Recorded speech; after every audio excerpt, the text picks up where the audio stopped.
UDFിൻ്റെ മുഖ്യമന്ത്രിയെ തീരുമാനിക്കുന്നത് വൈകുന്നതിൽ ഏറ്റവും കൂടുതൽ ദണ്ണം CPMകാർക്കും BJPക്കാർക്കുമാണ്.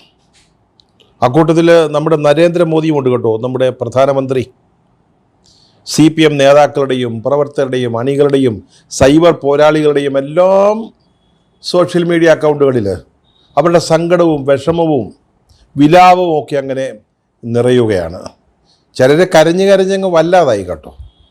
അവർക്കാർക്കും LDF തോറ്റതിനെക്കുറിച്ചോ CPM പപ്പടം പൊടിയുന്നത് പോലെ പൊടിഞ്ഞു പോയതിനെക്കുറിച്ചോ ഒന്നും വിഷമവുമില്ല. അതൊക്കെ അവർക്ക് നേരത്തെ തീർന്നു. അവരുടെ ഇപ്പോഴത്തെ ഏറ്റവും വലിയ സംഘടന എന്താണ് UDF ഒരു മുഖ്യമന്ത്രിയെ തീരുമാനിക്കാത്തത്, അല്ലെങ്കിൽ കോൺഗ്രസിൻ്റെ പാർലമെൻ്ററി പാർട്ടി നേതാവിനെ തീരുമാനിക്കാത്തത് എന്തുകൊണ്ടാണ്? വലിയ സങ്കടമാണ്, കരച്ചിലും മുറവിളിയുമാണ്. ചിലർ രട്ടുടുത്ത് അവരുടെ സങ്കടം പ്രകടിപ്പിക്കുകയാണ്. അതിലെ നേതാക്കളും ഉണ്ട് കേട്ടോ. നമ്മുടെ ശൈലജ ടീച്ചർ ആ വിധത്തിൽ ഏതാണ്ട് പറഞ്ഞതായിട്ട് കേട്ടു. അവരുടെ മുഖ്യമന്ത്രിയെ തീരുമാനിക്കാൻ ഇത്രയും വിഷമമാണെങ്കിൽ മുന്നോട്ടുള്ള കാര്യങ്ങളിൽ എത്ര പ്രയാസം വരുമെന്ന്. 2021 LDFിൻ്റെ മുഖ്യമന്ത്രിയെ തീരുമാനിക്കാൻ വൈകിയതിൻ്റെ ഒരു പ്രധാന കാരണം ഈ ടീച്ചറായിരുന്നു. ടീച്ചറെ മുഖ്യമന്ത്രിയാക്കണമെന്ന് ഒരു കൂട്ടർ രംഗത്തിറങ്ങിയപ്പോഴാണ് അതങ്ങ് നീണ്ടുപോയത്. അത് ടീച്ചർ ഓർത്തിട്ടില്ല. അതുകൊണ്ട് ഈ രണ്ടാം പിണറായി സർക്കാരിന് എന്തെങ്കിലും പ്രോബ്ലം ഉണ്ടായോ? പ്രോബ്ലം ഉണ്ടായത് അതുകൊണ്ടല്ല, നിങ്ങളുണ്ടാക്കിയതാണ്. മനസ്സിലായില്ലേ? നിങ്ങൾ ജനങ്ങളെ മറന്ന് പ്രവർത്തിച്ചതുകൊണ്ടാണ്. നിങ്ങൾക്ക് അഹങ്കാരവും ധിക്കാരവും ദാർഷ്ട്യവും അഹന്തയും ഒക്കെ വർദ്ധിച്ചതുകൊണ്ടാണ്. അല്ലാതെ മുഖ്യമന്ത്രിയെ തീരുമാനിക്കാൻ വൈകിയതിൻ്റെ പേരിലൊന്നും ആയിരുന്നില്ല. എന്തോ ഒരു വിഷമമാണ്. ഒന്ന് ആലോചിക്കുക. നമ്മുടെ നരേന്ദ്രമോദി ഈ ബംഗാളിൽ അവർക്ക് പുതുതായിട്ട് ഭരണം കിട്ടി, നല്ല കാര്യമാണ് അവരെ സംബന്ധിച്ചിടത്തോളം. അതെങ്ങനെ കിട്ടിയൊക്കെ എന്നുള്ളത് ഇനിയും ചരിത്രം നമുക്ക് പറഞ്ഞു തരും. അവിടുത്തെ SIR എത്ര ലക്ഷം വോട്ടർമാരാണ് അവർ പട്ടികയിൽ നിന്ന് ഇല്ലാതായി പോയത്. അതൊക്കെ അവിടെ നിൽക്കട്ടെ. അതിനുശേഷം അദ്ദേഹത്തിൻ്റെ ആ സന്തോഷം നമുക്ക് മനസ്സിലാവും. അസം അവർ ജയിച്ചു. പക്ഷേ തമിഴ്നാട്ടിൽ അവരുദ്ദേശിച്ച പോലൊന്നും അണ്ണാ DMK ചേർന്നിട്ട് ചെയ്യാൻ പറ്റില്ല. കേരളത്തിൽ 3 സീറ്റ് കിട്ടി. വലിയ ആന കാര്യമാണല്ലോ. 140 സീറ്റുള്ളതിൽ 3 സീറ്റ് കിട്ടും. ഭരിക്കുമെന്ന് പറഞ്ഞ് നടന്നതാണ്. ചിലർ പറഞ്ഞ് ഭരിക്കുമെന്ന്, മറ്റേ പറഞ്ഞ് ഹങ് അസംബ്ലി, അതായത് LDFനും UDFനും ഭൂരിപക്ഷമില്ലാത്ത മുന്നണി. പിന്നെ ഞങ്ങളങ്ങ് തീരുമാനിക്കും. BJP അവർ തീരുമാനിക്കാതെ പറ്റത്തില്ല. അപ്പം ഞങ്ങൾ തീരുമാനിക്കും എന്ത് വേണമെന്ന്, ഞങ്ങളായിരിക്കും കാര്യങ്ങൾ നിശ്ചയിക്കുക എന്നൊക്കെ പറഞ്ഞ് നടന്നതാണ്. എന്താ നമ്മുടെ മോദി പറഞ്ഞത്? എന്തുകൊണ്ടാണ് ഇതുവരെ കേരളത്തിൽ മുഖ്യമന്ത്രിയെ തീരുമാനിക്കാത്തതെന്ന്? വലിയ ഭൂരിപക്ഷം കിട്ടിയിട്ട് നിങ്ങൾക്ക് എന്തുകൊണ്ട് സാധിക്കുന്നില്ല എന്ന് പരിഹസിക്കുക, അല്ലെ സങ്കടപ്പെടുക. ഒന്നാലോചിച്ച് നോക്കി. ഒരു പ്രധാനമന്ത്രി അദ്ദേഹം ഈ വക വിഷയങ്ങളിലൊക്കെ അഭിപ്രായം പറയുക എന്ന് പറഞ്ഞാൽ, ഒരു സംസ്ഥാനത്ത് അവരുടെ പാർട്ടി അല്ലാത്ത മറ്റൊരു പാർട്ടി അല്ലെങ്കിൽ മുന്നണി വലിയ ഭൂരിപക്ഷം നേടി അധികാരത്തിൽ വരുമ്പോൾ അവരുടെ മുഖ്യമന്ത്രി സ്ഥാനാർത്ഥിയെ ഫലം പ്രഖ്യാപിച്ച് 7 ദിവസം കഴിഞ്ഞിട്ടും തീരുമാനിച്ചില്ല എന്ന് പറയുന്നത് നമ്മുടെ പ്രധാനമന്ത്രി പരാമർശിക്കേണ്ട ഒരു കാര്യമാണോ? അദ്ദേഹത്തിന് വേറെ എത്ര കാര്യങ്ങൾ, രാജ്യത്തെ നേരിടുന്ന പ്രശ്നങ്ങൾ, രാഷ്ട്രാന്തരീയ ഇഷ്യൂസ്, അതൊക്കെ കിടക്കുക. ഇപ്പം തന്നെ നോക്ക്, പശ്ചിമേഷ്യയിലെ പ്രശ്നങ്ങൾ, ഹോർമൂസ് കടലിടുക്കിലെ ഇഷ്യൂസ്, അമേരിക്ക ഇറാനും തമ്മിൽ നടക്കുന്ന യുദ്ധം, ഇതിനെക്കുറിച്ചൊന്നും ഇതുവരെ നമ്മുടെ ഇന്ത്യക്ക് കൃത്യമായിട്ടൊരു നിലപാടും നയവും പോലും ഇല്ല. പണ്ടൊന്നും അങ്ങനെയല്ല. ഏത് വിഷയം വന്നാലും ഇന്ത്യക്കൊരു നയമുണ്ട്, നിലപാടുണ്ട്.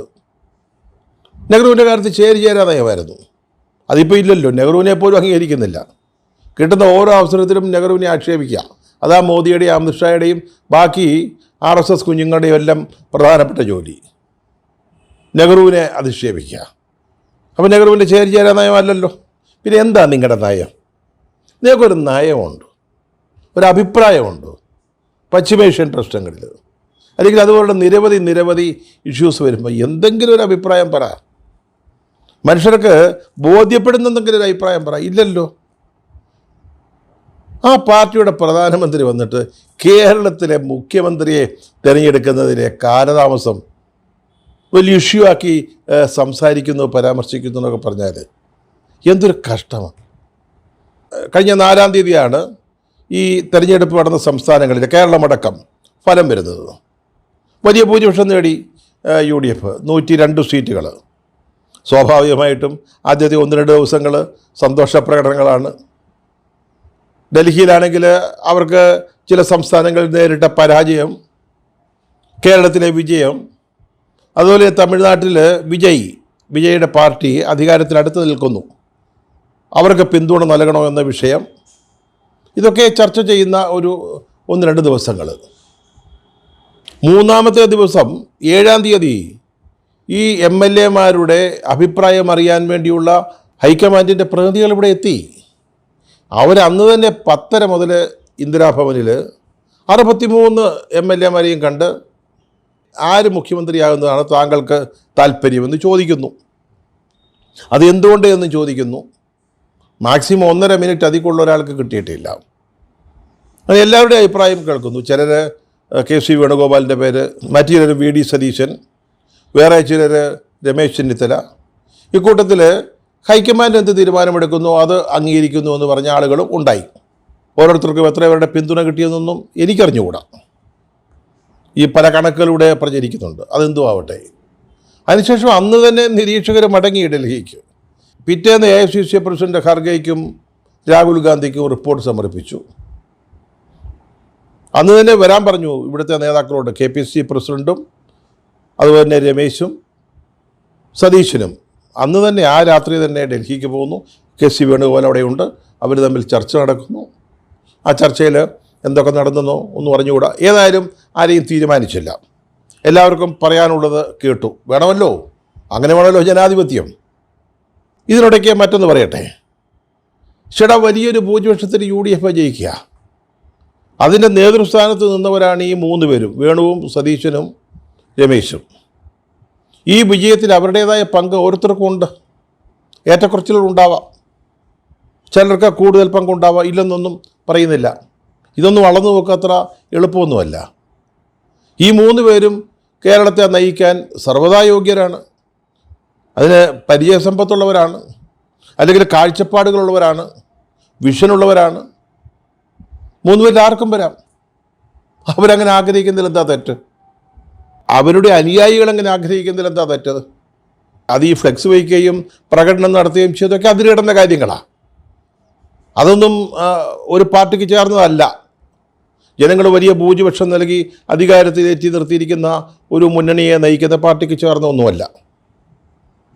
അതിപ്പോൾ അവർക്ക് മനസ്സിലായിട്ടുണ്ടാവും. പക്ഷേ ഈ 3 പേര്, എല്ലാ യോഗ്യതകളുമുള്ള ഈ 3 പേര് മുഖ്യമന്ത്രി സ്ഥാനം പോലെയുള്ളൊരു പദവി കാക്ഷിക്കുന്നതിൽ എന്താണ് തെറ്റെന്നേ? അവരെന്ത് കൂടുതലെന്താ ചെയ്തത്? ഈ ഫലത്തെ നെഗേറ്റ് ചെയ്യുന്ന ഒന്നും അവരുടെ ഭാഗത്തുനിന്നും ഉണ്ടായില്ലല്ലോ. അവരവരുടെ നിലപാടുകൾ ഹൈക്കമാൻഡിൻ്റെ മുമ്പിൽ പറഞ്ഞു. അതിനെന്താ തെറ്റ്? അപ്പോൾ ആ ചർച്ചയെ പറ്റിയാണ് നമ്മൾ നേരത്തെ പറഞ്ഞത്. അപ്പോൾ ഹൈക്കമാൻഡ് പറഞ്ഞു ഇത് എല്ലാവരുടെയും കൂട്ടായ ഒരു പ്രവർത്തനത്തിൻ്റെ വിജയമാണ്. പക്ഷേ സമ്മർദ്ദങ്ങൾക്ക് അടിപ്പെട്ടല്ല നമ്മളൊരു തീരുമാനമെടുക്കുന്നത്. അത് വളരെ അർത്ഥവത്തായ കാര്യങ്ങളാണ്, ഈ സമ്മർദ്ദത്തിന് അടിപ്പെട്ടല്ല എന്നുള്ളത്. എനിവേ, ഹൈക്കമാൻഡ് പറഞ്ഞു ഞങ്ങൾക്ക് 1-2 കാര്യങ്ങളോട് ആലോചിക്കാനുണ്ട്. ഞങ്ങൾ നിങ്ങളെ കേട്ടു.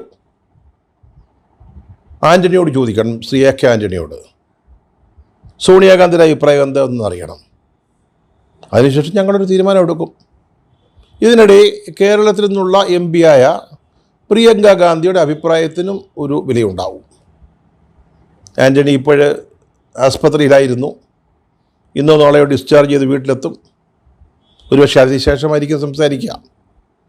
ചികിത്സയിൽ കഴിയുന്ന ഒരാളിനെ വിളിച്ച് ഇതുപോലുള്ള കാര്യങ്ങൾ ചർച്ച ചെയ്ത് ബുദ്ധിമുട്ടിക്കുന്നത് ശരിയല്ലല്ലോ. പിന്നെ ഈ സമ്മേളനത്തിൽ രാഹുൽ ഗാന്ധി ഒരു കാര്യം കൂടെ പറഞ്ഞു. ഇപ്പോൾ 2-3 ദിവസം കഴിഞ്ഞിട്ട് തീരുമാനം വന്നാലും കുഴപ്പമൊന്നുമില്ല. മനസ്സിലായില്ലേ? എല്ലാം ഒന്ന് ശാന്തമാകട്ടെ, അടങ്ങട്ടെ, ഒരു കൂളിംഗ് പീരീഡ് എടുക്കട്ടെ എന്നാണ് രാഹുൽ ഗാന്ധി പറഞ്ഞത്. അതവരൊക്കെ നടത്തിക്കോളൂന്നേ. കോൺഗ്രസിൻ്റെ നേതാവിനെ അവർ തീരുമാനിക്കട്ടെ. അവരവർക്കുള്ള സമയം കൊടുക്ക്. ഇപ്പോൾ 7 ദിവസം കഴിഞ്ഞതേ ഉള്ളൂ. ഇപ്പോൾ 2-3 ദിവസം കൂടെ എടുത്തേക്കാം. ഇതൊക്കെ ചരിത്രത്തിൽ ഇല്ലാത്ത കാര്യങ്ങളാണോ? ഈ കേരളത്തിൽ തന്നെ നടന്ന 2021 നിയമസഭാ തെരഞ്ഞെടുപ്പ് 99 സീറ്റാണ് LDFന് കിട്ടിയത്. അതിഗംഭീരമായ വിജയം. ഇപ്പോൾ UDFന് കിട്ടിയതിനേക്കാൾ 3 സീറ്റ് മാത്രം കുറവ്. പിണറായി വിജയൻ 2ാമത് അധികാരത്തിൽ വരുന്നുവെന്ന പ്രത്യേകതയും ഉണ്ടായിരുന്നു.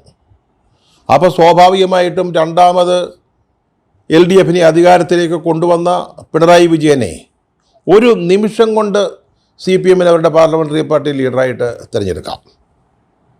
മെയ് 2 നിയമസഭാ തിരഞ്ഞെടുപ്പ് ഫലം വന്നത്. പക്ഷേ 20-ാം തീയതിയാണ് ഒരു മുഖ്യമന്ത്രി ഉണ്ടാവുന്നത്. 18 ദിവസങ്ങൾക്ക് ശേഷം. നമ്മൾ നേരത്തെ സൂചിപ്പിച്ചില്ലേ ഷൈലിജ ടീച്ചർ, അവരൊരു പ്രധാനപ്പെട്ട മുഖ്യമന്ത്രി സ്ഥാനാർത്ഥിയായിരുന്നു പാർട്ടിക്കുള്ളിൽ. അതിൻ്റെ പേരിൽ തർക്കം നടന്നത്, ചർച്ച നടന്നത്. ഇപ്പോൾ ഷൈലിജ ടീച്ചർ വലിയ ദണ്ണം പറയുക കോൺഗ്രസിൻ്റെ പാർലമെൻ്ററി പാർട്ടി ലീഡറെ തിരഞ്ഞെടുക്കാൻ വൈകുന്നതിനെക്കുറിച്ച്. ഇത്രയും ദിവസമെടുത്തു പിണറായി വിജയൻ 2ാം തവണ മുഖ്യമന്ത്രി കസേരയിലേക്ക് കയറി ഇരിക്കുന്നതിന്. അതാ സ്ഥിതി. ഇനി അല്പം പുറകോട്ട് 1996 LDF വമ്പൻ വിജയം നേടിയ ഒരു തെരഞ്ഞെടുപ്പാണ്. അന്ന് ആ പ്രചാരണത്തെ നയിച്ചത് നമ്മുടെ VS ആയിരുന്നു. VSൻ്റെ നേതൃത്വത്തിലാണ് ആ വിജയം നേടിയെടുത്തത്. എല്ലാവരും കരുതി VS ആയിരിക്കും അടുത്ത മുഖ്യമന്ത്രി എന്ന്. പക്ഷേ എന്ത് ചെയ്യാനാ, CPM പടലപിടക്കം എതിരാളികളും എല്ലാം കൂടെ ചേർന്ന് അദ്ദേഹത്തിൻ്റെ വിജയം അങ്ങ് അട്ടിമറിച്ചെന്ന് മാരാരിക്കുളത്ത് തോറ്റുപോയി. VS തോറ്റെന്ന്. പിന്നെ VS എങ്ങനെയാണ് മുഖ്യമന്ത്രിയാവുന്നത്? അന്ന് TK രാമകൃഷ്ണൻ, സുശീല ഗോപാലൻ, പാലോളി മുഹമ്മദ് കുട്ടി മുതലായവരാണ് മറ്റ് സീനിയർ നേതാക്കൾ. നായനാർ മത്സരിച്ചിട്ടില്ല, പാർട്ടി സെക്രട്ടറി ആയിട്ട് നിൽക്കുക. അത് ശ്രദ്ധിക്കണം. നായനാർ മത്സരിച്ചിട്ടില്ല, MLA അല്ല. ചർച്ചകളായി. അന്ന് CITU ഗ്രൂപ്പും VS ഗ്രൂപ്പും തമ്മിലാണ് ഫൈറ്റ്. സുശീല ഗോപാലനും ലോറൻസും രവീന്ദ്രനാഥും ഒക്കെ CITU ഗ്രൂപ്പാണ്. VSൻ്റേത് മറ്റേ ഗ്രൂപ്പ്. ഒരു തീരുമാനമാകുന്നില്ല. സാധാരണ അവരുടെ തീരുമാനങ്ങൾ ഇവിടെ ഉണ്ടാവും, കേന്ദ്രം അംഗീകരിച്ചാൽ മതി, അവിടേക്ക് പോവില്ല. പക്ഷേ കേന്ദ്ര കമ്മിറ്റി വിഷയം ചർച്ച ചെയ്തു. അപ്പോൾ കേന്ദ്ര കമ്മിറ്റി തീരുമാനിച്ചത് സുശീല ഗോപാലിനെ മുഖ്യമന്ത്രിയാക്കാനാണ്. ആ തീരുമാനവുമായിട്ട് നമ്മുടെ നായനാർ കേരളത്തിലേക്ക് എത്തുന്നു. പിറ്റേ ദിവസം സ്റ്റേറ്റ് കമ്മിറ്റി കൂടുന്നുണ്ട്. സ്റ്റേറ്റ് കമ്മിറ്റിയാണ് അന്തിമ തീരുമാനം എടുക്കാൻ അധികാരപ്പെട്ട സമിതി. അവർ ചേരുന്നുണ്ട്. ആ യോഗം ചേരുന്നതിന് മുമ്പായിട്ട് വലിയ സംഭവവാസം നടന്നു. അട്ടിമറിയെന്നൊക്കെ പറയാമോ, ഒരു കൊട്ടാര വിപ്ലവമായിരുന്നു അതെന്ന് പറയാമോ എന്നൊന്നും നമുക്കറിഞ്ഞുകൂടാ. സംഭവിച്ചെന്താണെന്ന് ചോദിച്ചാൽ VS അച്യുതാനന്ദനും CITU ഗ്രൂപ്പിലെ ഒരു വിഭാഗം, കണ്ണൂർ ലോബി, അവിടെയും ലോബി കണ്ണൂർ, നായനാരും പിണറായി വിജയനും ഒക്കെ അടങ്ങുന്ന ആ ലോബി അവരുമായിട്ടൊരു ധാരണ, അന്തർധാരയുണ്ടായി. പിറ്റേ ദിവസം ഇലക്ഷൻ നടന്നു. യോഗത്തിൽ ആദ്യമായിട്ട് പാർട്ടി സംസ്ഥാന സെക്രട്ടറി എന്ന നിലയിൽ നായനാർ കേന്ദ്ര കമ്മിറ്റിയുടെ തീരുമാനം റിപ്പോർട്ട് ചെയ്തു. സഖാവ് സുശീലയെ മുഖ്യമന്ത്രിയാക്കാനാണ് തീരുമാനിച്ചിരിക്കുന്നത് കേന്ദ്ര കമ്മിറ്റി. പക്ഷേ ഇവിടെ ഞാനും മത്സരിക്കുന്നു. MLA അല്ല, മത്സരിച്ചിട്ടില്ല, പക്ഷേ ഞാനും മത്സരിക്കുന്നു. വോട്ടെടുപ്പ് നടന്നു. ചെറിയ വ്യത്യാസത്തിൽ നായനാർ ജയിക്കുന്നു. തലേ രാത്രി നടന്ന അട്ടിമറി, അല്ലെങ്കിൽ ആ കൂതിത്തി, കൊട്ടാര വിപ്ലവം എന്നൊക്കെ പറയില്ലേ, അതിൻ്റെ ഫലമായിട്ട് CITU ഗ്രൂപ്പും VSുമായിട്ടുണ്ടായ ധാരണ. ആര് ജയിക്കുന്നു? നായനാർ ജയിക്കുന്നു. ഇത് CPMലുണ്ടായ കാര്യമാണ്. ആ തിരഞ്ഞെടുപ്പിൽ മെയ് 10 ഫലം വന്നത്. നായനാരെ മുഖ്യമന്ത്രിയായി തീരുമാനിക്കുന്നതിന് മെയ് 18 വരെ കാത്തിരിക്കേണ്ടി വന്നു. അതുമാത്രമല്ല, നിയമസഭാംഗമല്ലാത്ത ഒരാളെയാണ് തിരഞ്ഞെടുത്തത്. വേറൊരാളെ തിരഞ്ഞെടുക്കാൻ അവർക്ക് കിട്ടിയില്ല. അവസാനം തലശ്ശേരിയിൽ നിന്ന് ജയിച്ച മമ്മു മാസ്റ്ററെ രാജിവെപ്പിച്ചിട്ട് അവിടെ നായനാർ മത്സരിച്ചു ജയിച്ചാണ് മുഖ്യമന്ത്രി സ്ഥാനത്ത് തുടർന്നത്. ഇപ്പോൾ KC വേണുഗോപാൽ മുഖ്യമന്ത്രിയാകാൻ ആഗ്രഹിക്കുന്നുവെന്ന് പറഞ്ഞുകൊണ്ട് അദ്ദേഹത്തെ ആക്ഷേപിക്കുന്നവർക്ക് ഈ ചരിത്രം അത്ര ഓർമ്മയുണ്ടാവില്ല. അതുകൊണ്ടാണ്. പാർട്ടി സെക്രട്ടറി ആയിരുന്ന് തെരഞ്ഞെടുപ്പിൽ മത്സരിക്കായിരുന്ന ആളാണ് പിന്നീട് നിയമസഭയിലെ ഭൂരിപക്ഷം ഉപയോഗിച്ച് മുഖ്യമന്ത്രിയായത്. വേണുവും പാർട്ടിയുടെ സംഘടനാ ചുമതലയുള്ള ജനറൽ സെക്രട്ടറിയാണ്. പക്ഷേ അദ്ദേഹം കേരളത്തിലെ മുഖ്യമന്ത്രിയാകുന്നതിനെ CPM അങ്ങ് വല്ലാതെ എതിർക്കുകയാണ്. ഇവിടെ ഇരട്ടത്താപ്പിൻ്റെ ഒരു ഉദാഹരണമായി പറഞ്ഞത്. അല്പം കൂടെ പുറകോട്ട് പോവുക. 1987 അന്ന് KR ഗൗരി മുഖ്യമന്ത്രിയാകുമെന്ന് പറഞ്ഞുകൊണ്ടാണ് LDF തെരഞ്ഞെടുപ്പിനെ നേരിട്ടത്. അന്നത്തെ മുദ്രാവാക്യം കേരം തിങ്ങും കേരള നാട്ടിൽ KR ഗൗരി ഭരിച്ചിടുവന്ന. സ്ത്രീകളൊക്കെ ഇളകി വോട്ട് ചെയ്തു. കേരളത്തിൻ്റെ ചരിത്രത്തിൽ ഏറ്റവും കൂടുതൽ സ്ത്രീകൾ വോട്ട് ചെയ്ത തെരഞ്ഞെടുപ്പ് അതായിരുന്നു. LDP ജയിച്ചു, KR ഗൗരിയമ്മയും ജയിച്ചു. KR ഗൗരിയമ്മ ആലപ്പുഴയിൽ നിന്ന് പാർലമെൻ്ററി പാർട്ടിയുടെ യോഗത്തിനായിട്ട് തിരുവനന്തപുരത്തേക്ക് യാത്ര തിരിക്കുന്നതിന് മുമ്പ് അവിടെ മാധ്യമപ്രവർത്തകരെ കണ്ടപ്പോൾ മുഖ്യമന്ത്രി എന്ന നിലയിൽ താൻ എന്തൊക്കെയാണ് ചെയ്യാൻ പോകുന്നത് എന്ന കാര്യങ്ങൾ അക്കമിട്ട് പറഞ്ഞു. ഒരു നയപ്രഖ്യാപന പ്രസംഗം പോലെ.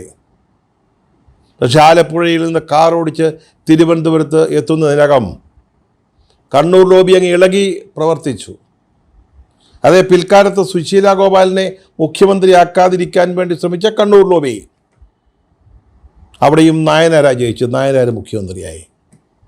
ഗൗരിയമ്മ തിരുവനന്തപുരത്ത് എത്തിയപ്പോഴേക്കും മണ്ണും ചാരി നിന്നവൻ മുഖ്യമന്ത്രി സ്ഥാനവും കൊണ്ട് പോയി.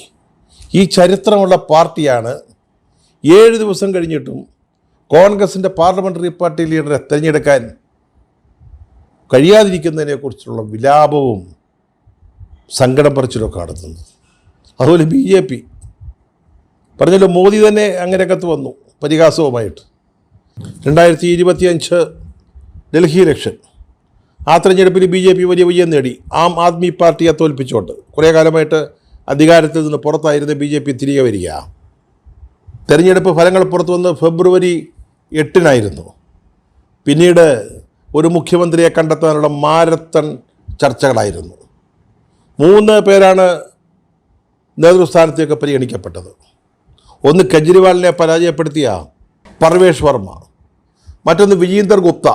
അദ്ദേഹം ഡൽഹിയിലെ BJPയുടെ ഏറ്റവും ഉന്നതരായ നേതാക്കളിൽ ഒരാളാണ്. മൂന്നാമത്തെ ആൾ BJPയുടെ സംസ്ഥാന പ്രസിഡൻ്റായിരുന്ന മനോജ് തിവാരി.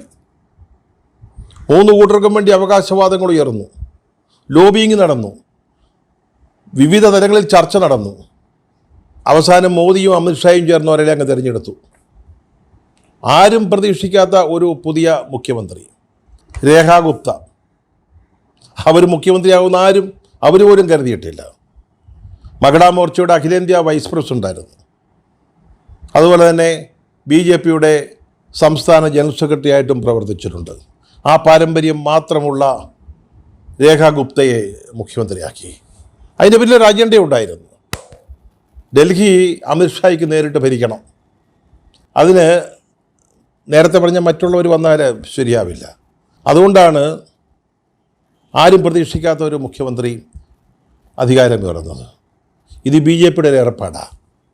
അവർ പ്രധാനപ്പെട്ട സ്ഥാനങ്ങളിലേക്ക് അപ്രശസ്തരും അപ്രസക്തരുമായ ആളുകളെ കൊണ്ടുവരും. കാരണം അത് സംസ്ഥാനങ്ങളിലായാലും ദേശീയ തലത്തിലായാലും പാർട്ടിയുടെയും സർക്കാരിൻ്റെയും കടിഞ്ഞാൺ മോദിയുടെയും അതുപോലെ അമിത്ഷായുടെയും കൈകളിൽ ആയിരിക്കണം. മറ്റൊരാൾ അതിൽ തൊടാൻ പാടില്ല. ഈ ഒരു പ്രവണതയാണ്, സമീപനമാണ് അവിടെ പുതിയ ദേശീയ പ്രസിഡന്റിനെ തിരഞ്ഞെടുത്തപ്പോഴും കണ്ടത്. അവരുടെ ഇപ്പോഴത്തെ പ്രസിഡന്റ് നിതിൻ നബിൻ, അദ്ദേഹത്തെ പ്രസിഡൻ്റായിട്ട് തിരഞ്ഞെടുക്കുന്നതിന് മുമ്പ് കേരളത്തിലെ എത്ര BJP പ്രവർത്തകർ ആ പേര് കേട്ടിട്ടുണ്ടാവും? നിതിൻ നബിൻ നിതീഷ് കുമാർ ഗവൺമെൻറ്റിലെ ഒരു ക്യാബിനറ്റ് മന്ത്രിയായിരുന്നു. അദ്ദേഹമാണ് പെട്ടെന്ന് ദേശീയ അധ്യക്ഷ സ്ഥാനത്തേക്ക് ഉയർന്നത്. നഡ്ഡ വന്നപ്പോഴും ഇത് തന്നെയായിരുന്നു നമ്മൾ കണ്ടത്. കേരളത്തിലെ കാര്യത്തിലെ കോൺഗ്രസ് ഹൈക്കമാൻഡ് ഒരു കൂളിംഗ് പീരീഡ് എടുക്കുക, എല്ലാം തണുക്കട്ടെ, സമയമുണ്ടല്ലോ, തിരക്ക് പിടിക്കുന്നത് എന്തിനാണ്? അവരവരുടെ തീരുമാനമെടുക്കട്ടെ. അവർ ബന്ധപ്പെട്ടവരുമായി ആലോചിച്ച് അക്കാര്യം നമ്മളെ അറിയിച്ചോളും. അല്ലാതെ ഒരു കൺഫ്യൂഷനുമില്ല. കൺഫ്യൂഷൻ തീർക്കാൻ തിരുനക്കര ക്ഷേത്രത്തിൽ കാണിക്ക അർപ്പിക്കുകയോ അല്ലെങ്കിൽ മണറാട് പള്ളിയിൽ നേർച്ചയിടുകയോ ചെയ്യേണ്ട കാര്യമില്ല.